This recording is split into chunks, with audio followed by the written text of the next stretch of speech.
Hello and welcome to Love the Sinner, Hate the Sin, awakening to a new paradigm of LGBTQ spiritual power, presented by Reverend Dr. Raymont Anderson.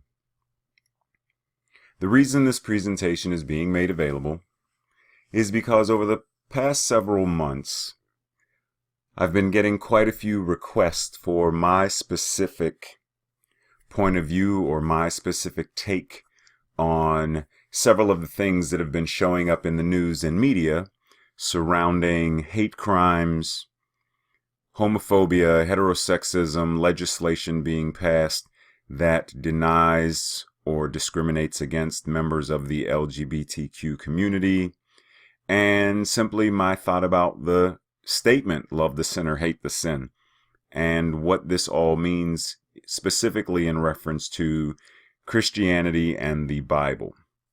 So this presentation, which I recently gave at a PFLAG meeting, is now being made available to you in case you may be interested as well.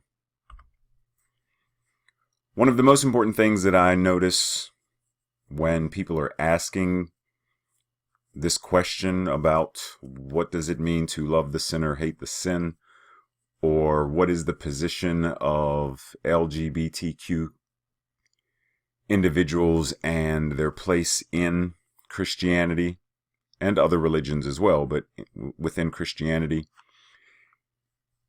is to ask the question, well, what lens are we looking through or looking with? Every single person has some type of internal filter or lens through which we perceive the world, and these filters vary from person to person, and they cause us to judge and to categorize people and things based upon our domestication, as Don Miguel Ruiz says or refers to it. The manner in which we are raised, the manner in which we are domesticated, the manner in which we are educated. We learn a lot of things by default that we never question. And because we never question, we grow up with many biases, stereotypes, etc., that, if left unchecked, create a great amount of discord, blame, judgment, discrimination, a lot of the isms that we suffer as a people, racism, sexism, heterosexism, ageism, oddism, etc., all come from these internal filters that we never question, these internal filters or lenses by which we see us versus them. So one of the main things to ask in reference to this whole love the sinner, hate the sin, is to ask, what does it mean to look for sin? What does it mean to look at sin? And what does it mean to judge the quote-unquote sinner? In order to assess this, it's important to simply look for a moment as an outside observer and ask, why do we label, especially derogatory terms? Why do we label another person with things, regardless of whether it is sexually based, racially based, ethnically based, etc.? Why do we feel the need to categorize and label another individual with terms that are hateful?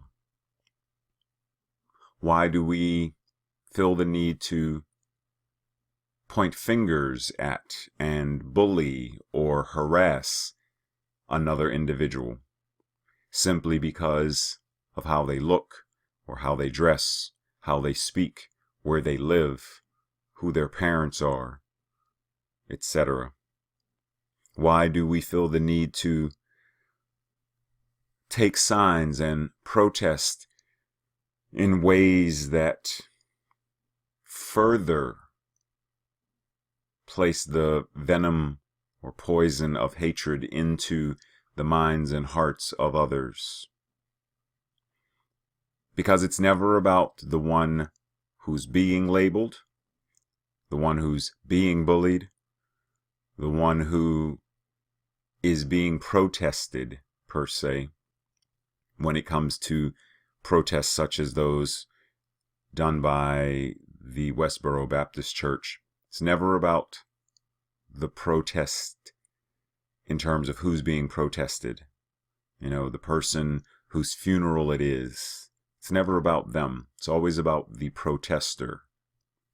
What is in the protester that makes them say, planes crash, God laughs? What is it about the individual that makes them use words like fag, nigger, spick? What is it about the bully that makes them hurt, harass, harm the one being bullied? Someone once said that hurt people hurt people. So it comes back to the question then, is it the sinner looking for the sin, looking at the sin, and judging others as a sinner? Simply a question. Are those the ones who are so hell-bent on looking for sin, looking at sin, and judging the sinner? But what is sin? In a religious context, sin is the act of violating God's will. Sin can also be viewed as anything that violates the ideal relationship between an individual and God, or as any diversion from the perceived ideal order for human living. Now, if you really listen to this or read this, what you notice is this is very subjective. Sin is the act of violating God's will. What is God's will, and how do you know God's will? I'm pretty sure that I could go to 10 different people from 10 different churches, 10 different spiritual paths, and ask them, what is God's will? What does it mean to violate God's will? And I very well could get 10 completely different answers. Sin can also be viewed as anything that violates the ideal relationship. What is violating it?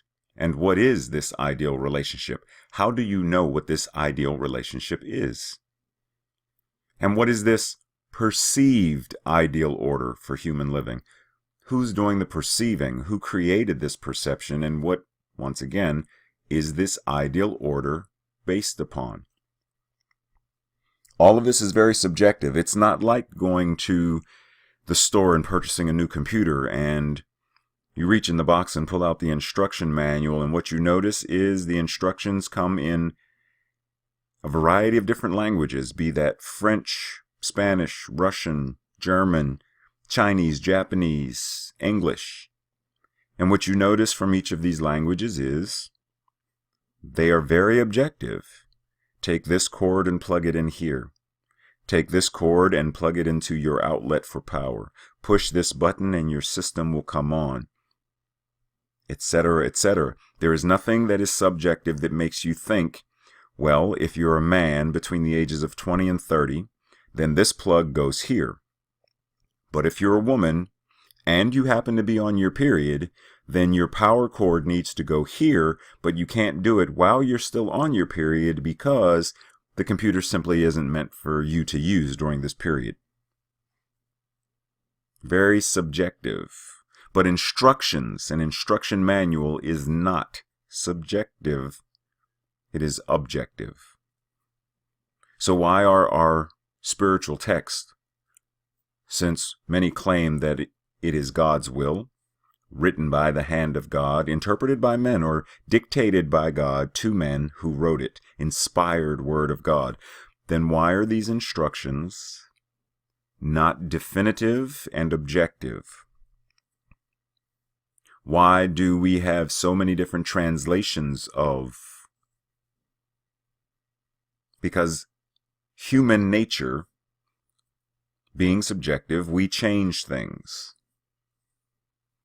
But if we were going to understand this entire concept of sin and what it means to sin and how this is becoming something that we are using to hurt and damage and even kill other individuals for, we really need to have a stronger understanding of what this means.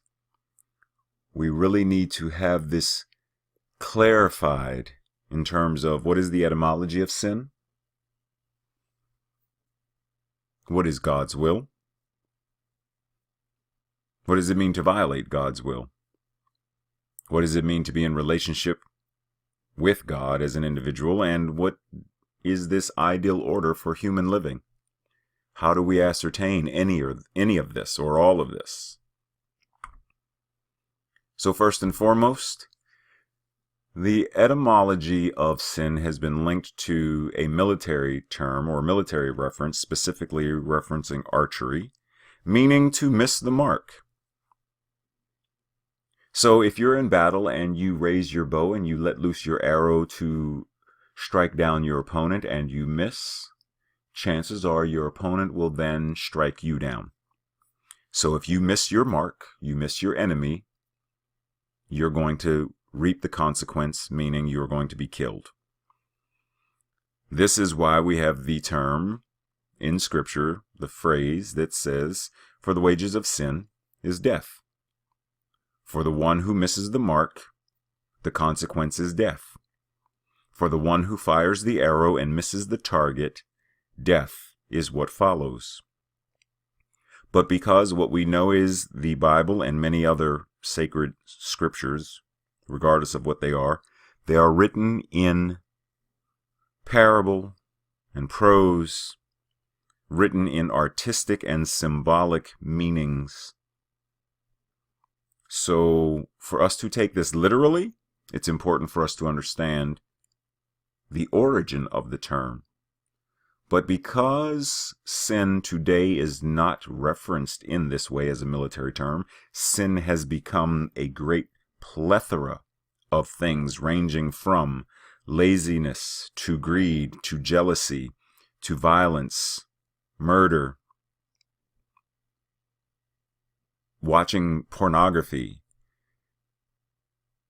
coveting your neighbor's wife, etc., are all classifications of, or all ways in which humans sin. One, we see that this is not still a military reference. Two, we would not justifiably say that if our 15-year-old son is watching pornography that we should kill him. We are not saying that if our neighbor actually is jealous of our car, our home, our children, our spouse, that we should kill him.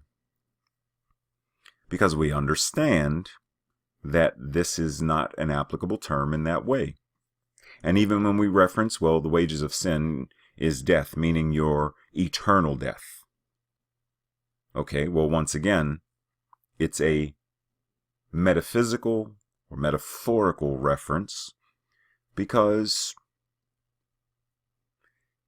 if we're going to say that we are leaving this sin business up to God to determine, then why are we, as humans, taking so much time and effort to condemn others based upon the manner in which they sin? Why are we taking it upon ourselves to judge others rather than leaving the judging up to God, if that's in fact what we are saying by this? Simply asking questions. Because what I have found in my own life and experience is that in the asking of the question comes the answer. You know, I learned a long time ago through studying Eastern philosophy and martial arts that there's a phrase from the Chinese culture that says, many people ask questions to which they already know the answer. Each of us has an internal wisdom that if we sit down and truly get still and quiet to this internal wisdom, then we pose a question and we sit with the question, the answer will come. So if we really sit with the question of why do we judge, really sit with the question and ask, what is sin? Where does it come from? Then we come to a realization that much of what we are judging, we were taught to judge, rather than making a conscious choice to do so. We were raised being taught, this is when you pray and this is how you pray. To deviate from it is wrong or bad. But why? What is that based on? So sitting with the question of, why do I do what I do? Why do I worship the way I worship? Why do I worship who and what I worship? So that I can make a conscious choice to either change, to adjust, to become aware and awake and evolved, or to simply continue following the same prescribed doctrine and dogma based upon a systematic, rote form of education and, in essence, spiritual slavery. One of the things we notice, referencing, because like I said, our main topic today is going to be Christianity, is that Christianity, Islam, and Judaism are all branches of the Abrahamic tradition. Now, this means that all three of these primary world religions, Christianity, Judaism, and Islam, all come from the same great-grandfather. All three of these must therefore be cousins. All three of these have the same root. So if all three of these come from the same tree and they are simply three branches joined at the same trunk, coming from the same roots, does it make sense for one branch to try to kill another branch? Does it make sense for the apples on one side of the tree to hurl themselves at the apples on the other side of the tree? And yet, this is exactly what's happening when one of us from Christianity attempt to hurt, harm, subjugate, exclude, label those from the family branch of Islam or Judaism, because it's them. They are different. They are not us. They're terrorists. They are something else.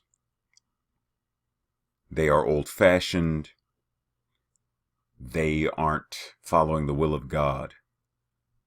It's very easy to label and judge something we really don't understand, but one of the main things to get right at this moment is all three of them come from the exact same root. If you look at the graphic below, we see that from the Abrahamic religions, Judaism and Islam are born. And from Judaism comes Christianity. And from Christianity, we get the Eastern Church and the Western Church. And isn't it interesting that in the Eastern Church, we get a version of being Catholic, and from the Western Church, we get a version of being Catholic. And the Eastern and Western, while sharing some similarities, are quite different types of Catholics. And that from Catholic, we get the Counter-Reformation Catholic, which is different. Then we get Lutherans and Anglicans and Protestants, and from Protestants we get Baptist and AME and etc., etc. All of these branches, all of these houses, all of these churches, all of these temples, all of these mosques, all of these everything go back to the exact same great-grandfather. And yet, each of them are teaching something that's slightly different than the others, or in some cases, drastically different than the others. For example, from the Catholic Church, their Bible has books that the Protestant Bible does not have. So many people who are reading the King James Bible are reading a different set of spiritually inspired books than that of the Catholic Bible. Many Baptists, when asked, do you know what the Apocrypha is, have no idea. Then there are many other books that were not even included in the Catholic Bible. There are Gnostic scriptures and things from the Nag Hammadi scriptures, etc., the Gospel according to Mary Magdalene, or the Gospel according to Judas, and even a Gospel attributed to Jesus himself. These are not included in the Catholic scripture, or the Catholic canon of scripture, nor the Protestant canon of scripture. But why not? I would think that one would allow others to read everything and then determine what is inspiring to them. But throughout history, people have used religion to control the masses. And part of that control of the masses has included limiting resources, limiting access, limiting the actual ability to read the scriptures. I mean, think about if you go back far enough, for the longest time, the common man was not even allowed to read the Bible.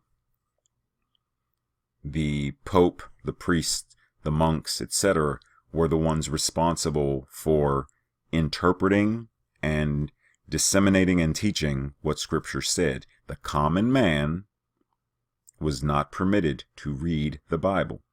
For one, many of the common men couldn't read. So how do I know that what I was being taught was actually what was in the book if I'm not reading it and it's being told to me? Why is it that today many people have the exact same work ethic when it comes to Scripture? Many people will not read the Bible, but will rather go to church on Sunday and be told what's in it and be told how to live a God-fearing, right and upstanding life, rather than doing their own exegesis, their own critical analysis, their own research and study of Scripture to determine, what does this mean to me? I mean, would you go to a restaurant, tell the waiter or waitress to bring out what they want you to eat, and the silverware they want you to eat it with? No one does that. We go to a restaurant and we look at the menu and we determine what we have a taste for, what we are in the mood for. And we are given the silverware that is accordingly applicable to our culture: spoon, knife, fork. And based upon what we order, we use the appropriate tool, the appropriate utensil to eat with. Why would I go to a restaurant, tell them, you choose what I'm going to eat, have them bring me soup and give me a fork to eat it with, or chopsticks to eat it with?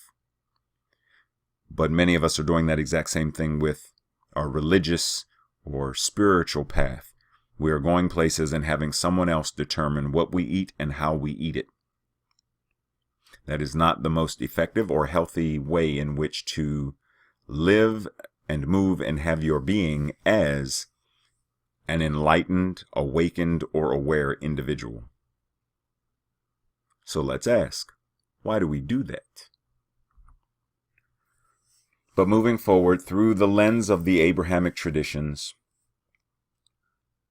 Judaism, because it's older than both Islam and Christianity, I want to point out a couple of things. One, if you look down at the bullet points where it says, do not deny God, do not blaspheme God, do not murder, do not engage in, etc. Remember that reference I made about the instruction manual and being very objective? Well, if I were to ask you, do not murder, what does that mean? What would you say? Well, it's very clear. Do not murder. You don't kill another human being. Ever? And most people would say, yeah, you never kill another human being. What about in essence of, or situations of war? Oh, it's justifiable to kill the enemy. Or Well, if someone's shooting at you, you should shoot back, kill them. I mean, isn't this what the settlers did when they were shooting the savage natives of the land? Isn't this what happened when apartheid came to South America? Isn't this what the Crusaders did when they ravaged, destroyed, decimated the Muslims and the Islamic nations? Murder in the name of the Christian church?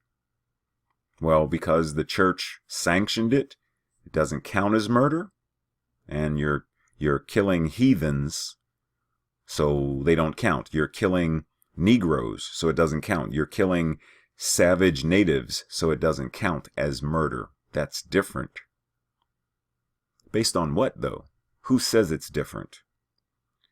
The male-dominated, egocentric, patriarchal psyche run amok is what says it's different. It's a very subjective, who is reading and through what filter is it being read?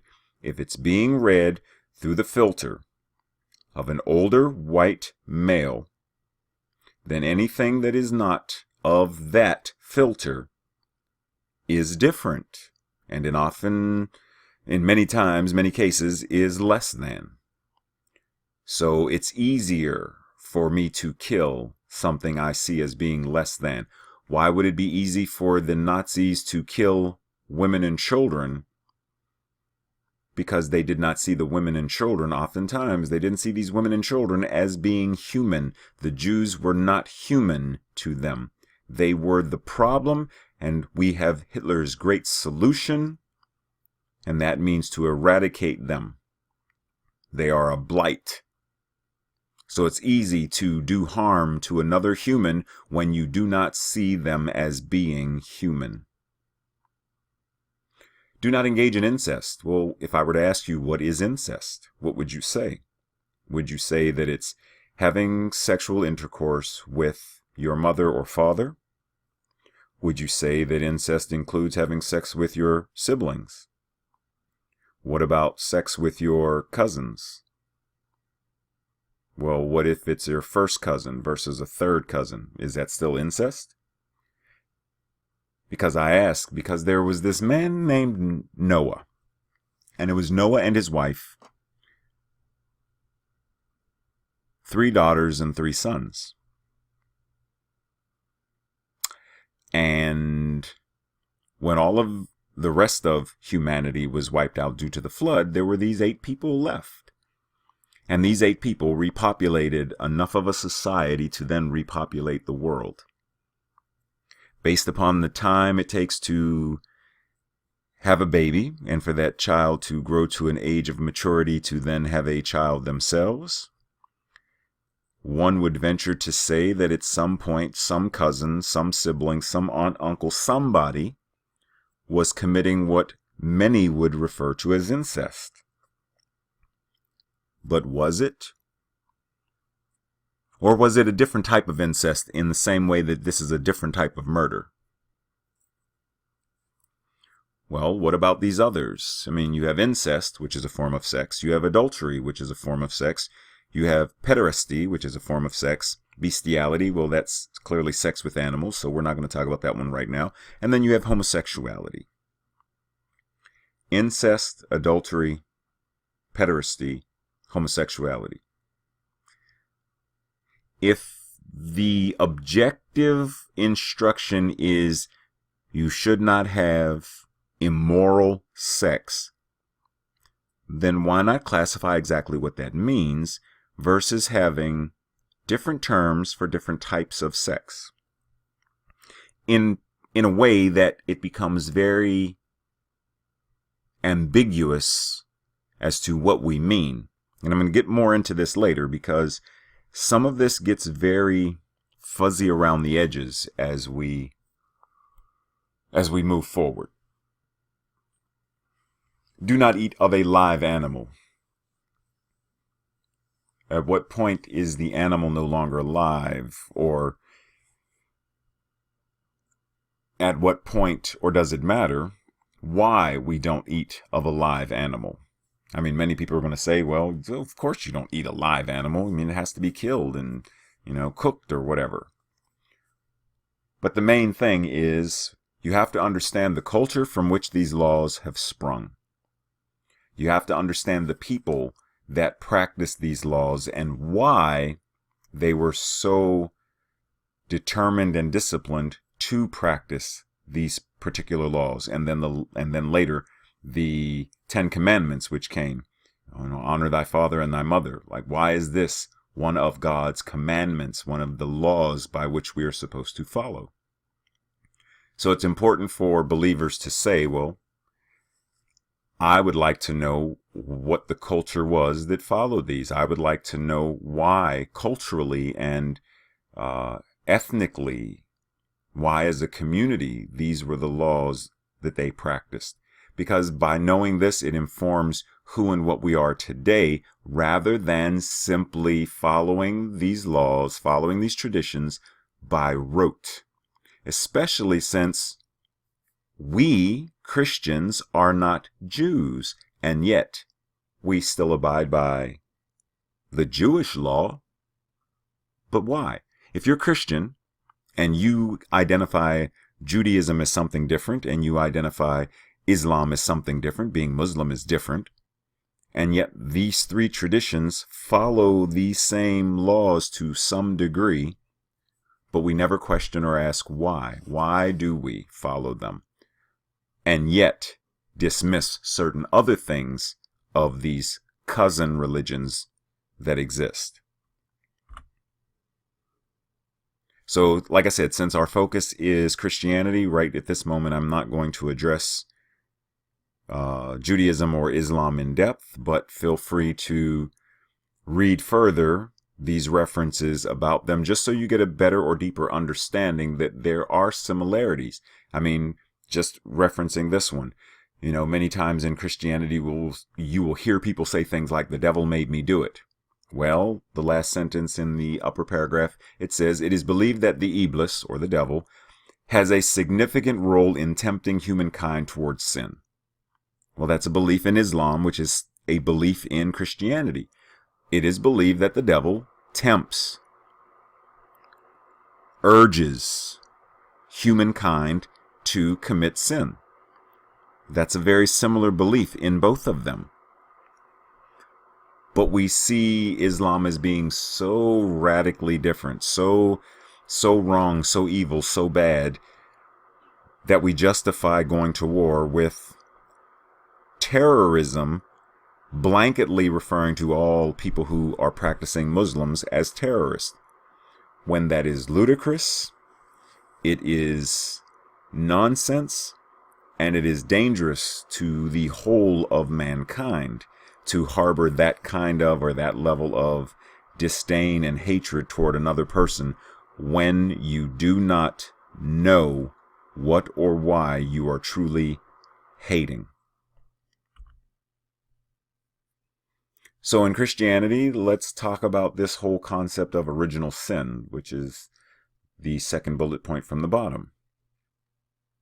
So, original sin is a Western concept that states that sin entered the human world through Adam and Eve's sin in the Garden of Eden, and that human beings have since lived with the consequences of this first sin, which Matthew Fox refers to as original blessing, not original sin.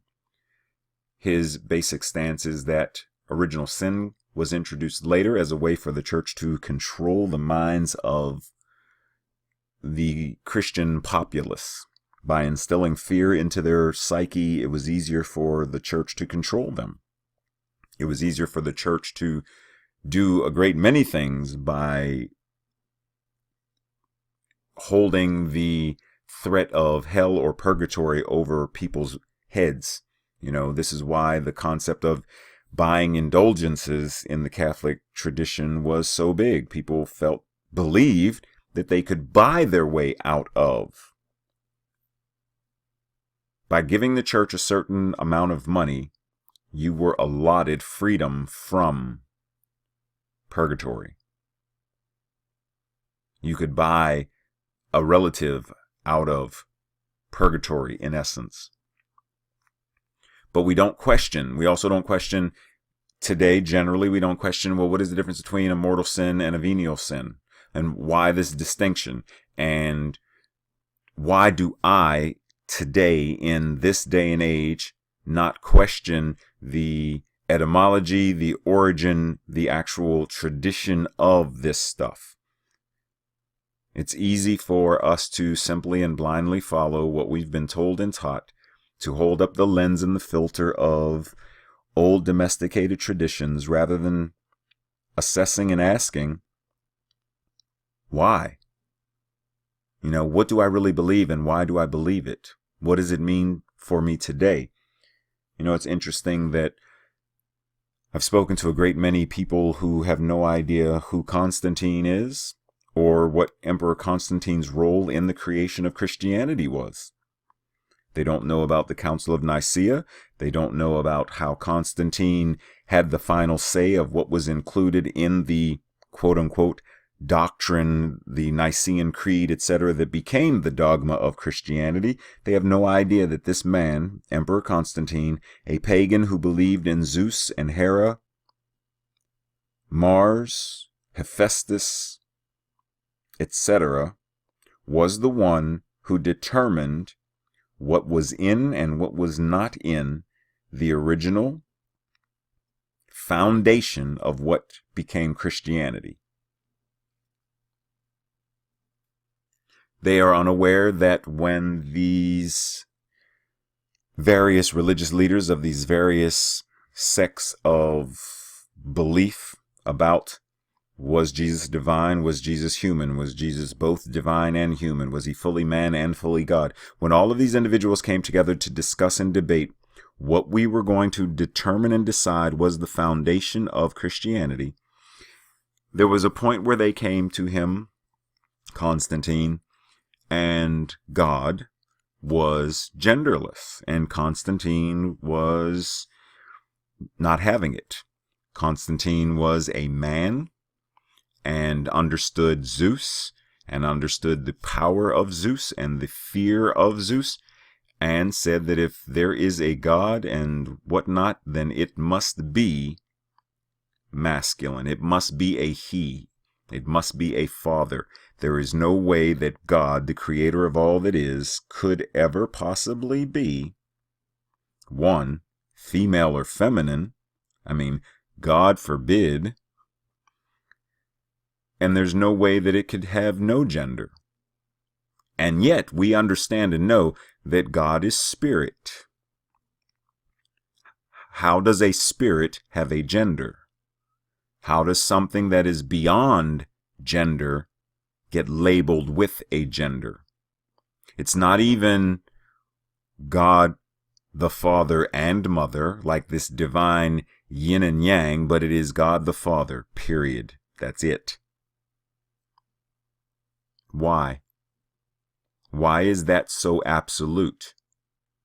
Could it possibly be because Constantine, being the emperor, being a man, being male dominant in mind and in body, in ruling and in politics, that he determined for all the rest of us coming after that point that God must be a man? It's interesting that when Jesus, which takes me to a different point, what was Jesus' birth name? There are many Christians who do not know or understand that Jesus is a Greek translation of a Hebrew name, Yeshua or Yeshua, because the Hebrew tradition does not have a J, so there could not be a Jesus, J-E-S-U-S, in Hebrew.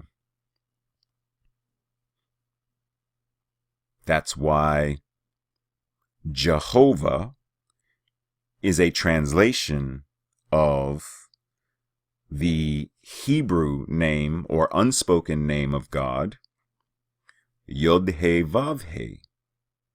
There is no J.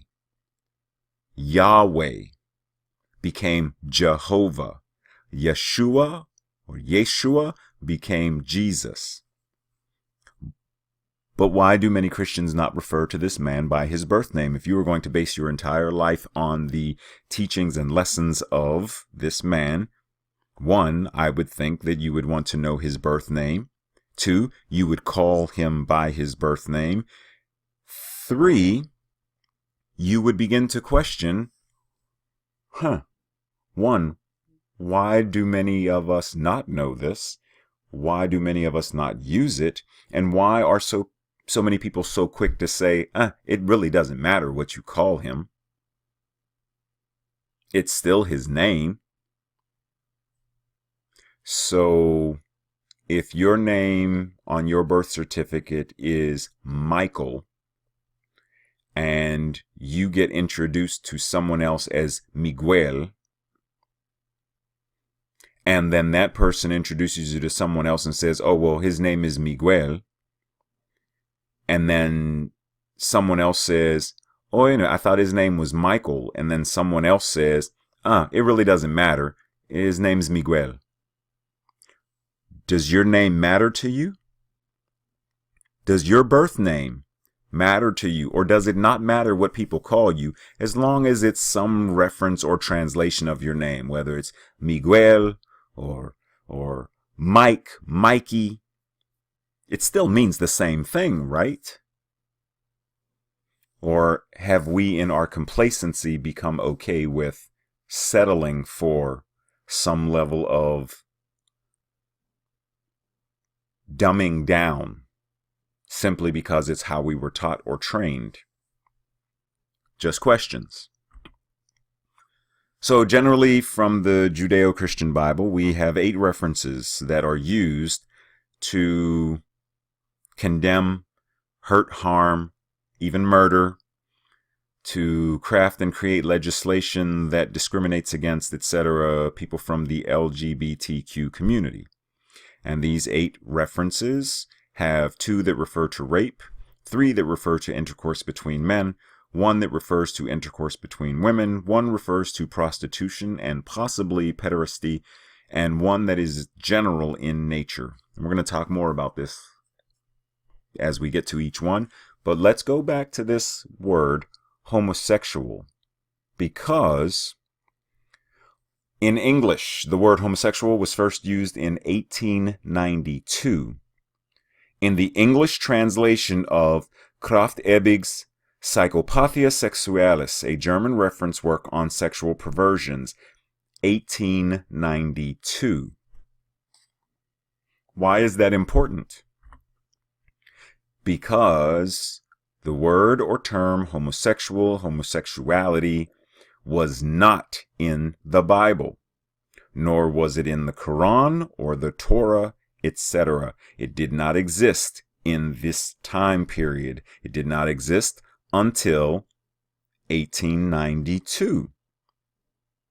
And yet it is used as a blanket term that has been put in many biblical translations that many people do not know or choose to deny and ignore the knowledge of this truth, and use this as a blanket word, a blanket term to, as I said before, hurt, harm, discriminate against, and even kill members of the LGBTQ community.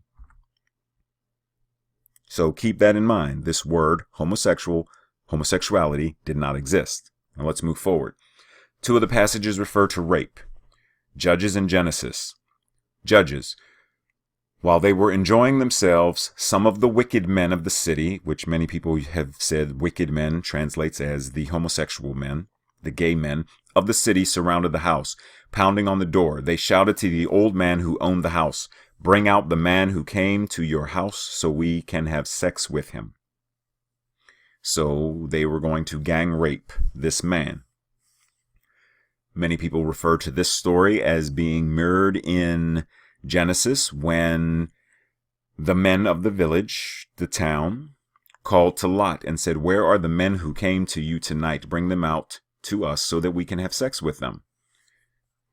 Now, an important thing to question is, if these men were gay, why did Lot offer his virgin daughter to them? Does that make sense? If these men are gay and they want to have sex with men, why would you offer your daughter? 2. Question.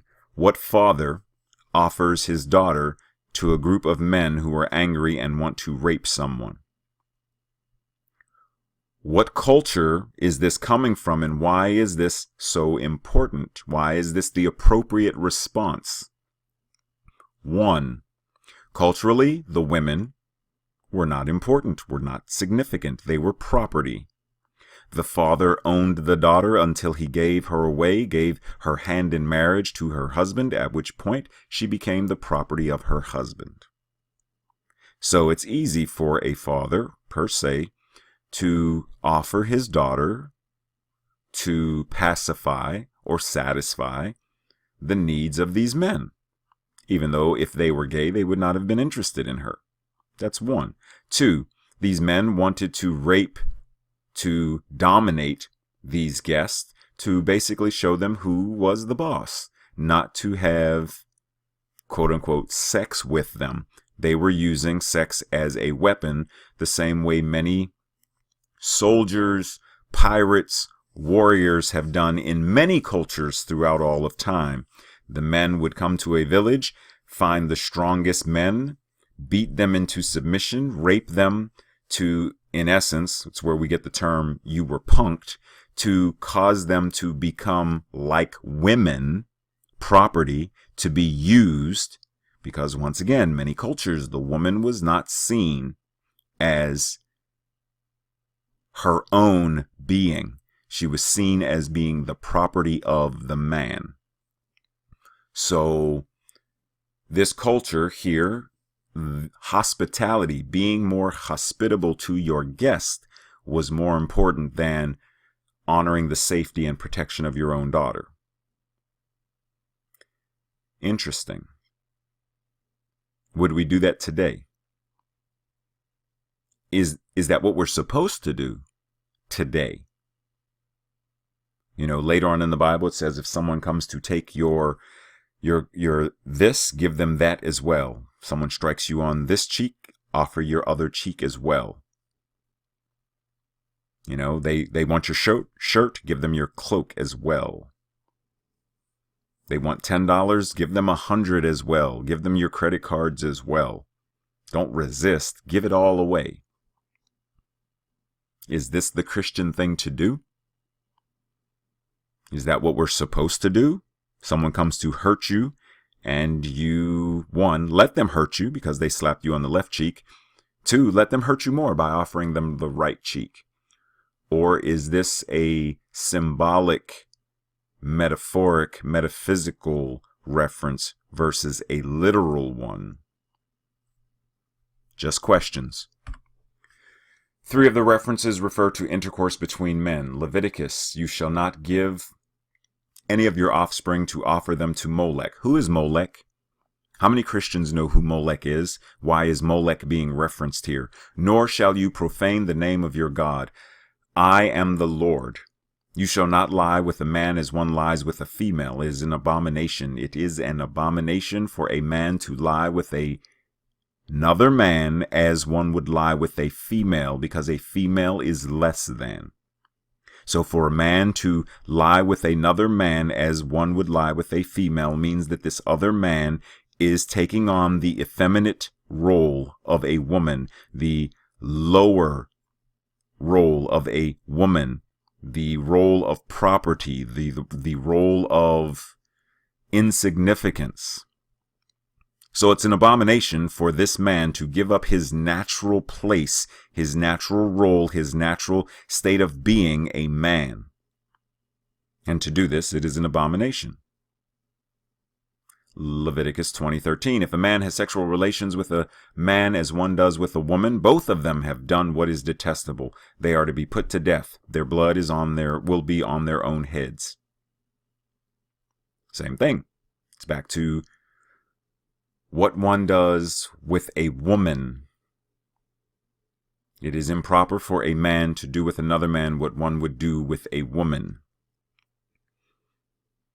And it's more significant because patriarchal, male-dominated society, where the concept is procreation, building the numbers of the tribes, increasing the size of the community, to have sex with another man as one would with a woman is not going to do this, nor is it seen as approvable because the man is not, quote unquote, being a man. Which, isn't it funny that in many ways this cultural identity of masculinity has placed its venom in our culture today, meaning if a young man has sex with multiple women, he's considered a stud, getting notches on his belt. But if a woman has sex with multiple men, she's a whore, hoe, or prostitute. She's supposed to save herself until marriage, but it's okay for him to be, quote unquote, promiscuous because he needs the practice. It's good for him to practice. Why? Why the double standard? Why do we still have this archaic understanding of what it means to be a man or to be a woman, to be male or to be female, to be masculine or to be feminine?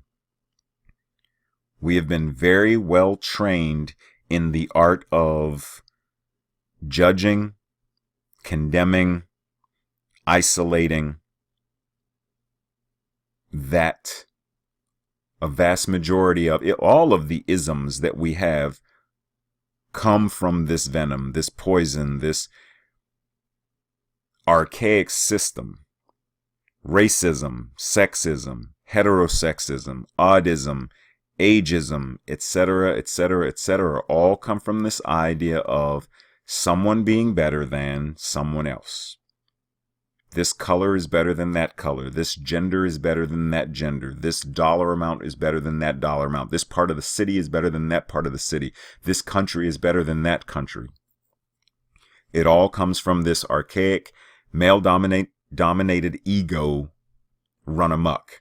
Romans 1:27, in the same way the man also abandoned natural relations with women and were inflamed with lust for one another.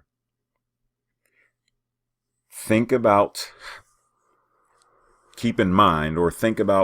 this this whole concept of what it means to be a woman in this culture that this is coming from. Men committed shameful acts with other men and received in themselves the due penalty of their error. What was it that made these shameful acts? Because this is very subjective to know or understand what it means for a man to abandon the natural relations with. What does it mean? What does it mean to abandon it? What does it mean to engage in? Because this is strictly based on one's interpretation. If you didn't have the filter or lens by which we were raised as Christians or whatnot, and given this passage and asked, what does this mean? Very easily we would come up with several different understandings or meanings of it because it's very subjective. Now, we read it through the filter that we have and we understand it through the lens that we have, so it's very difficult for some people to step back and simply say, let me look at this in an objective manner and ascertain what is it saying, what is it meaning, what is it pertaining to. Because we are creatures of habit, and oftentimes it is difficult to let go of that habit long enough to even contemplate a different idea. How long did it take for people to acknowledge that the world was not flat, or that the earth was not the center of the known universe? How long was Galileo imprisoned and cast into purgatory because of his scientific evidence to the contrary of what the church was teaching? It's very easy for us to fall into the habit of same old, it's how it's always been. Yeah, it's got to be how it must be because it's how it's always been.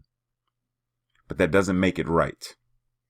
Questioning is the way of becoming an awakened, enlightened, and aware, sentient individual. One of the references refers to intercourse between women. Romans 1:26. Because of this, God gave them over to their shameful lust. Even their women exchanged natural sexual relations for unnatural ones. What does that mean? And isn't it funny that even in our culture today, if you ask the average man, would you watch a scene where two men are having sex? Their answer is going to be a definitive no.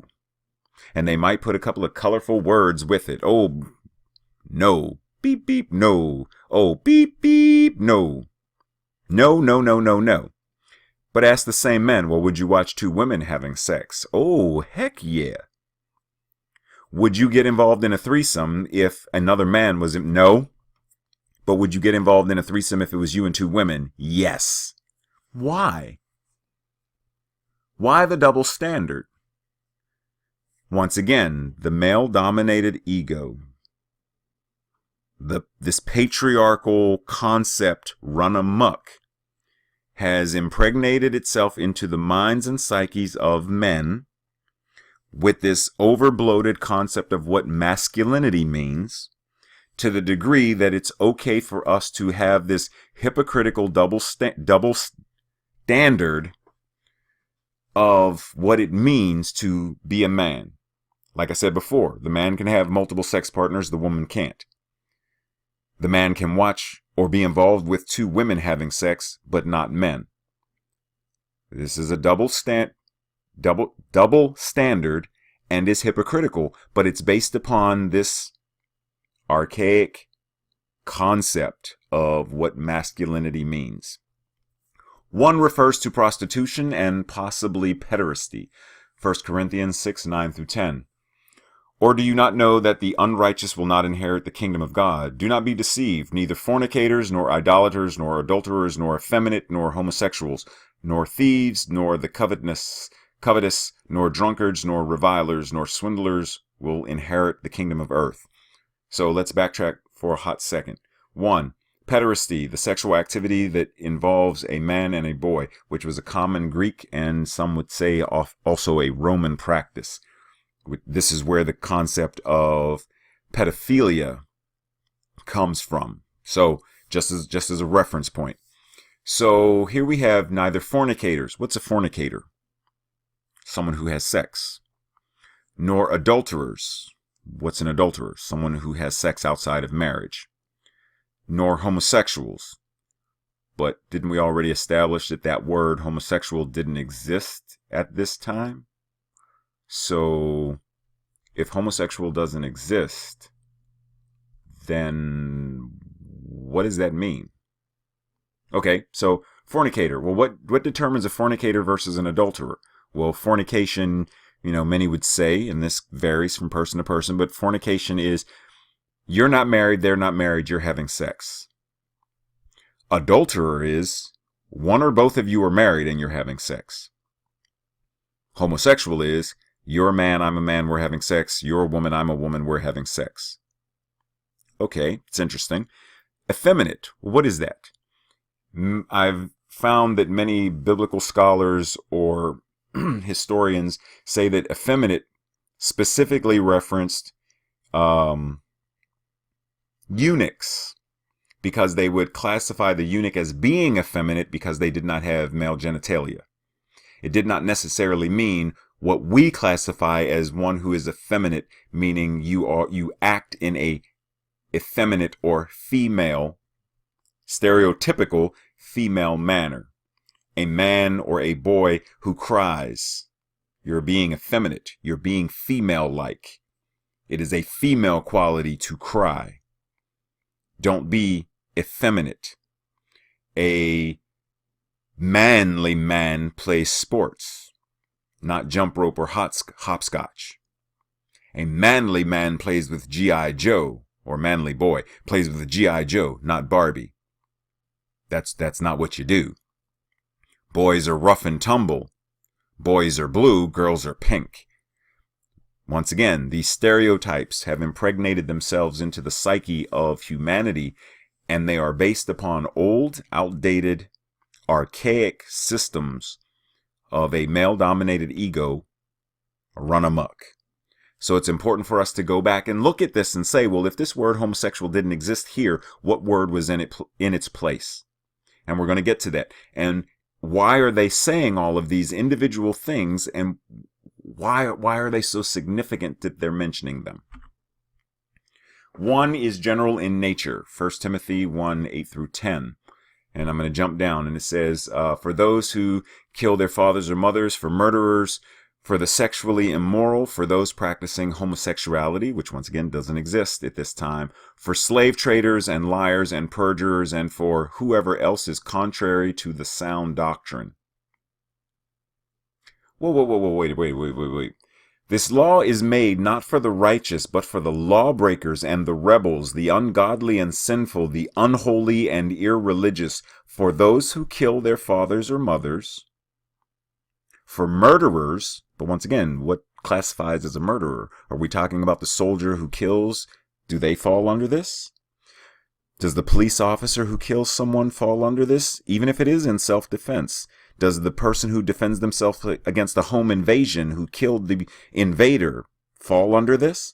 For the sexually immoral, for those practicing homosexuality, when this word didn't exist, for slave traders. What slave traders? Wasn't America built upon the backs of Africans who were sold, stolen, bought into slavery?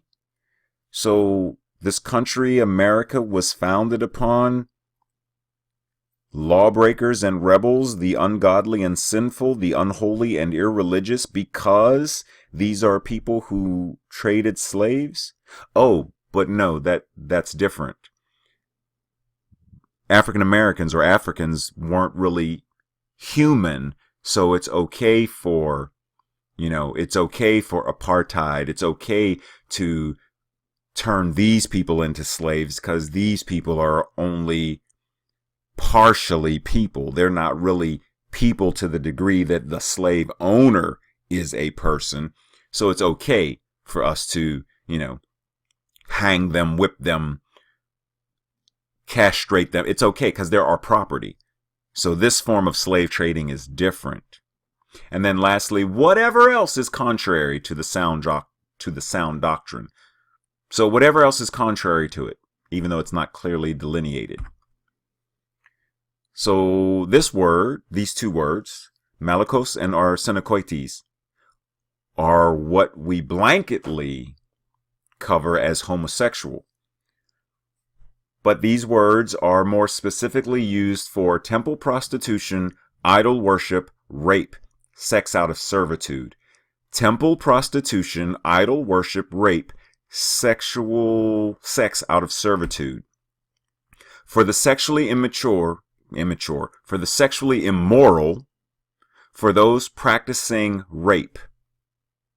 No, that sounds different now. For the sexually immoral and for those practicing temple prostitution. For those practicing sex in servitude. Comes across very differently when you change the word. So why are we using this blanket term homosexuality when what we mean culturally and theologically is temple prostitution, idol worship, rape, and sex out of servitude? But let's table that for a second, because it's very interesting that there is a passage in the Bible, Samuel 1:26, where it is described the love of King David for Jonathan, because at Jonathan's funeral, David declares that he loved Jonathan more than any woman. And this is just one of several biblical passages that describe and celebrate an intense love between these two men that went well beyond friendship. I grieve for you, Jonathan, my brother. You were very dear to me. Your love for me was wonderful, more wonderful than that of women. Without the filter or the lens that we typically look through stuff, it would be very easy to read this and perceive this as a declaration of same-gender, male-to-male love, agape, between these two men, Jonathan and David. But because we're reading it through the lens that we've been given, we see this as, well, he says, Jonathan, my brother. That's familial. That's storge, or that's philia. That's not eros. That's not sexual love. It's different. So this isn't homosexual love, because there's no such thing as homosexual love, because homosexuality is a sin. But in reference to the Bible, there's no such thing as homosexuality. There's either temple prostitution, idol worship, rape, or sex out of servitude, the way it's being referenced in many of these passages.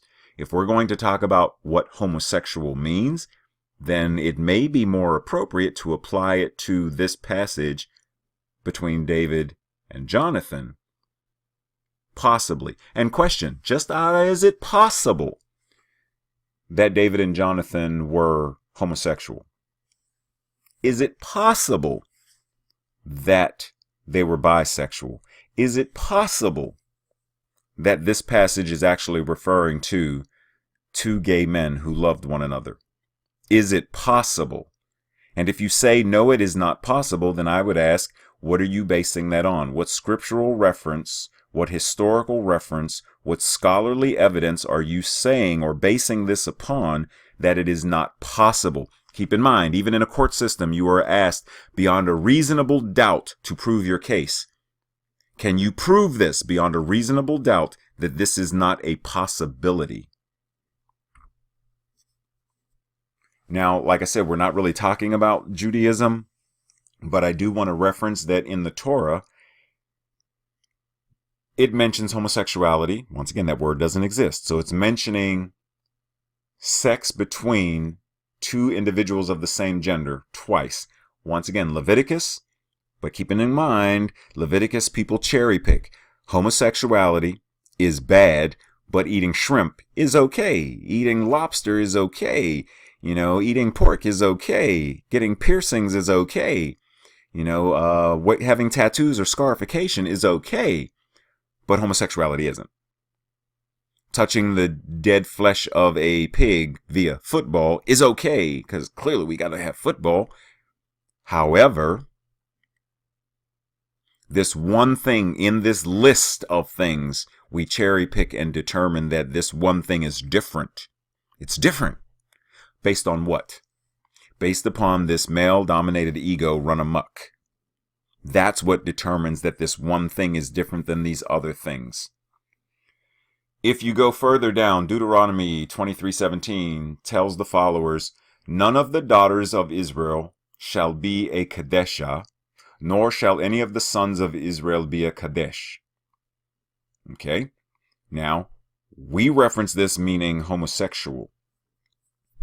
But in the Torah, it says Kadesha or Kadesh, which basically translates as a temple prostitute. Male priests who engaged in same-sex acts, not homosexual acts, same-sex acts, were engaging in sacred prostitution, and they were referred to or called a Kadesh, literally a male holy one. This word evolved semantically in ancient Hebrew to take on a similar meaning to sodomite, which is where we get the word sodomy. But if you look back at where the word came from, whether it's sodomy, came from sodomite. Sodomite was previously meant to mean Kadesh, a male holy one, a sacred prostitute who engaged in temple sex. Gives a completely different understanding of what it means to be, the way we're using it biblically, to be a homosexual. It is a completely different term, completely different concept. The story of Ruth and Naomi in the book of Ruth is also occasionally interpreted as a story of a lesbian couple, while the biblical description of the relationship between David and Jonathan in the book of Kings is sometimes also interpreted as a male homosexual relationship. So we have references in the Bible of two women who loved one another and two men who loved one another, but because of these filters and because of these paradigms, we claim it was friendship and not actually lesbians or gay men. We reference it as Ruth and Naomi were friends. David and Jonathan were friends. They were like sisters. They were like brothers. That's it. But is it possible that it was more than just what we want to determine based upon our filter and our pre-existing paradigms that were handed down to us? One of the things that I simply want to reference about the LGBTQ community and Islam is that, going to where it says note, same-sex sexual intercourse is now legal in 20 Muslim majority nations. So even within Islam, there is a growing number of individuals who are awakening to changing and transforming the old paradigms into more effective, more holistic, more healthy, and humanely engaging paradigms where they say it is not actually based upon the will of Allah or the Quran that we do what we are doing to our brothers and sisters by killing them, by destroying their property, by beheading them. This is not truly what the Quran is advocating or teaching. This is not what Muhammad, this is not what Allah desires or wants. But it is, once again, merely the concept or idea of what the masculine or patriarchy has interpreted, whether it be in Judaism, Christianity, or Islam. So there are many imams and many rabbi and many priests and ministers who are now coming together to say it's time for a more awakened or evolved consciousness around our religions. And on your own, once again, the reason I'm pointing this out is because, or the reason this is included is because it's important for us to keep in mind that rather than pointing fingers at our brothers and sisters who read the Quran, calling them terrorists and calling them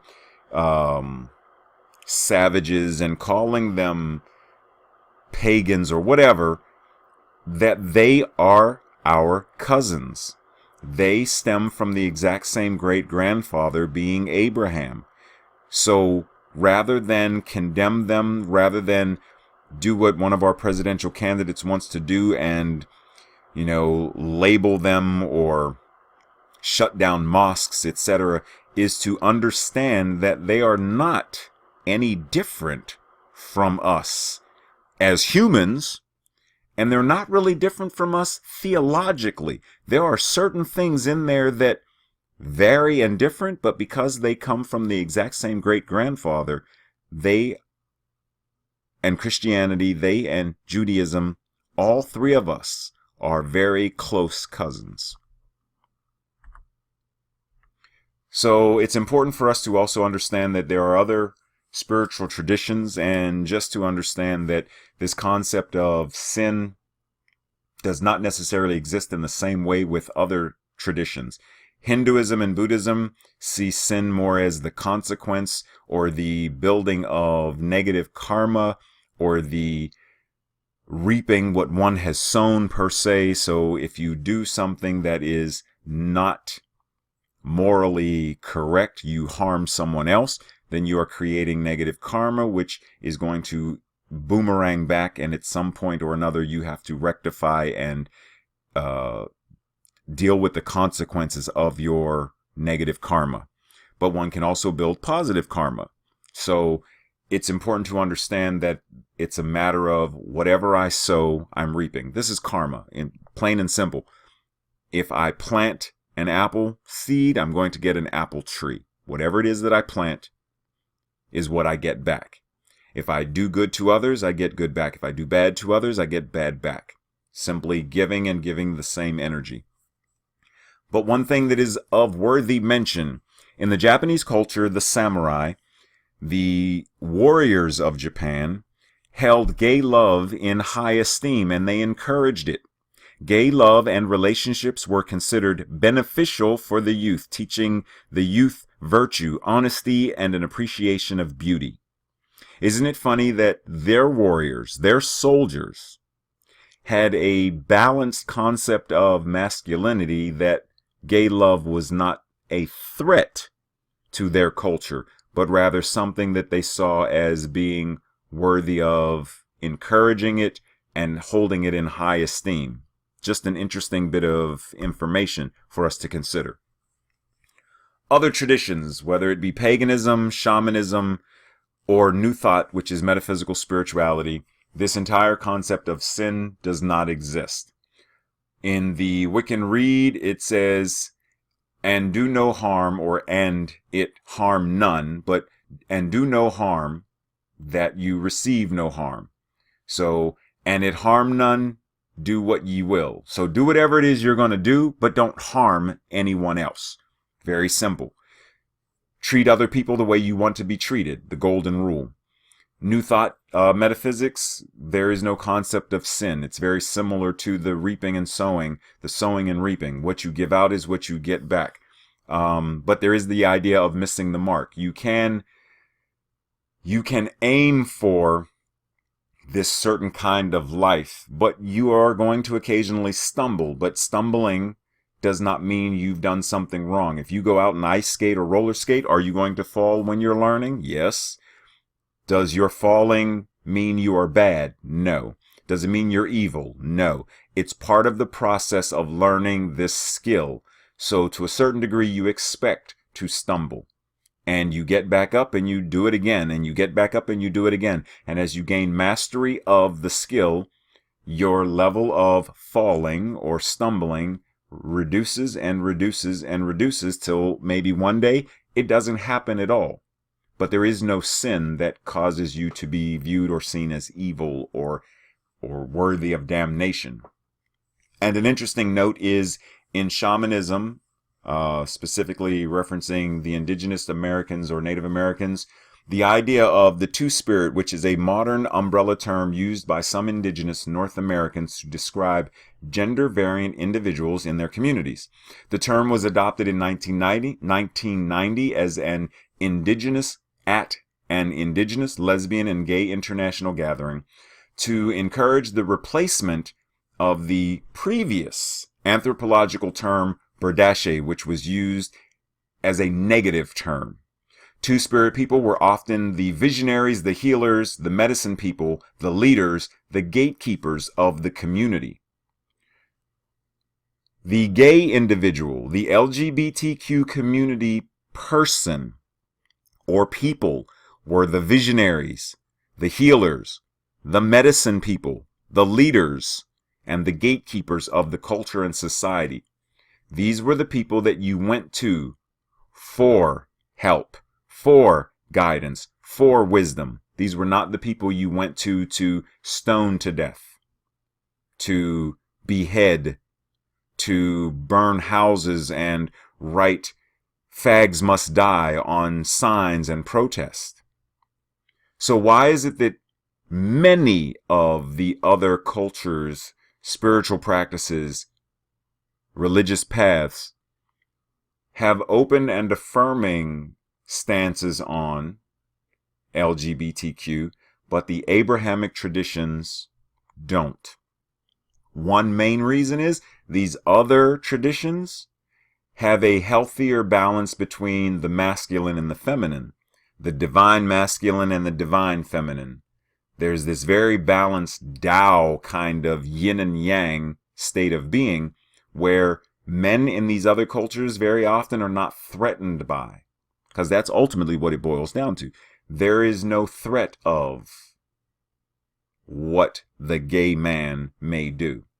So if there's no threat, then I can welcome my gay brother, my lesbian sister, my transgendered brother and sister. I can open my arms to all because there's no threat. There's no harm. So simply put, it's important for us to get to a state of asking ourselves, what am I afraid of? You know, what is it that my spiritual belief, my spiritual practice, what is it within me, in my filters, in my lens, that's causing me to judge or condemn, to not even open to questioning or discussing the possibility of this being something other than what it is or what it has been.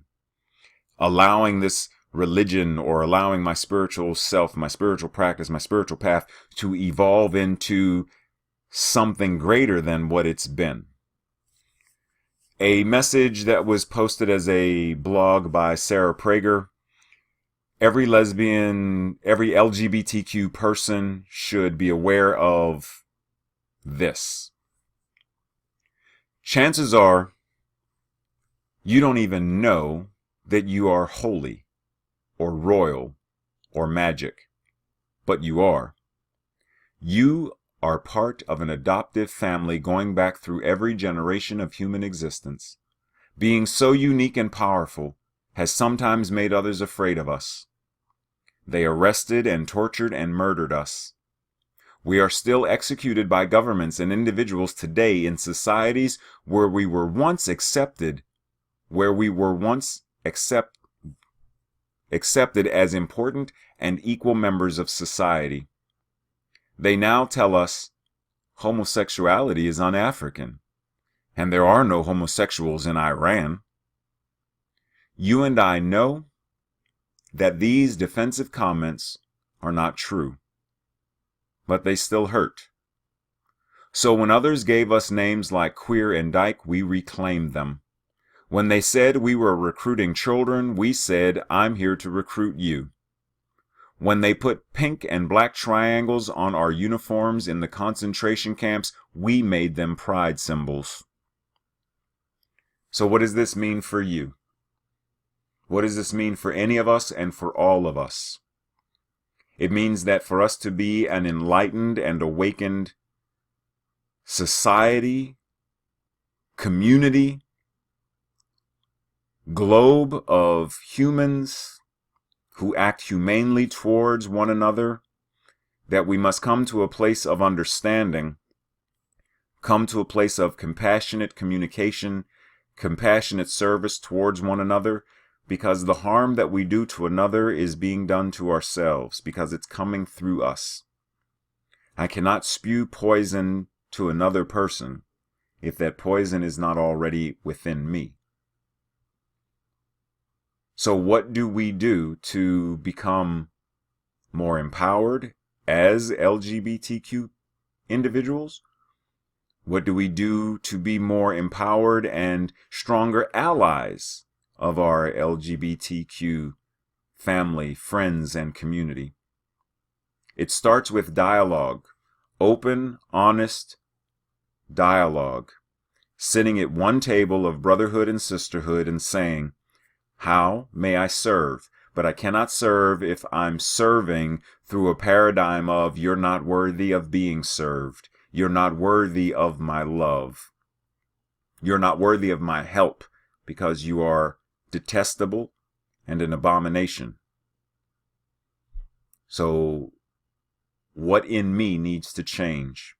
As Gandhi said, be the change that you want to see in others. So if I want to see this as a world of love, compassion, of service, where every child is fed and clothed, it starts with me removing in every corner of my psyche the existence of hatred towards anyone and everyone. It comes down to me understanding that anything that I am fighting against, I am actually giving power to. The war against drugs, or the war on drugs, is actually giving power to the very thing you don't want. Why is there, one, a war? Why am I fighting against? Why am I not putting my energy into what I want there to be? I want there to be more health and well-being. I don't want people to even need drugs. So put my energy towards health and wellness, and emotional health and wellness, physical health and wellness, psychological health and wellness, spiritual health and wellness, and then the need for drugs will vanish. The war on literacy, on illiteracy. Well, we want there to be literacy, so put our energy into getting more people to be literate rather than fighting illiteracy. Rather than fighting against cancer, let's put our energy into health and wellness, cures, preventative methods of removing chemicals from our foods and the need for chemicals, etc., in our water system and in our air. Put more energy into that than fighting against the disease. Because when you fight against the disease, what often happens is you see the person as having a disease rather than treating the person as a human being. Many doctors in Western medicine see you as a file rather than as an individual. So let's put our energy into the very thing that we want. We want a world that works for everyone. We want a world where people are fed and people are clothed and there is peace and there is serenity and there is education. That's where we should put our attention. So what does this mean for you? What does it mean for me? It means getting to that place within me where I am questioning my paradigms, my belief systems, my old, outdated, all of the stuff within my psyche, within my mind that is not serving me. Because if it's not serving me, if it's not expressing in me in the most effective ways possible, then my very being in the world is going to bring that aura with me. Wherever I go, I'm bringing it with me. So if I have hate and I walk into a room, I'm bringing hate with me. If I have racism and prejudice in me, I'm bringing it into a room. I may not say anything, I may not do anything, but it's part of who and what I am because it's part of what I think, it's what I believe, it's in my very essence. So what I am called to do is go there and shine a light into the darkness, to be a light in the world. But I have to be willing to ask questions and then engage in compassionate dialogue with all of you so that we can change this stuff. Other additional resources that are available, various books and 2 other videos that I personally found useful in my study, in my transformation, in my understanding who and what I am. So I find these books, these resources to be of great benefit, regardless of if you're gay or straight, LGBTQ, politician, minister, it really doesn't matter. All of this is beneficial to all of us. So we have to come together.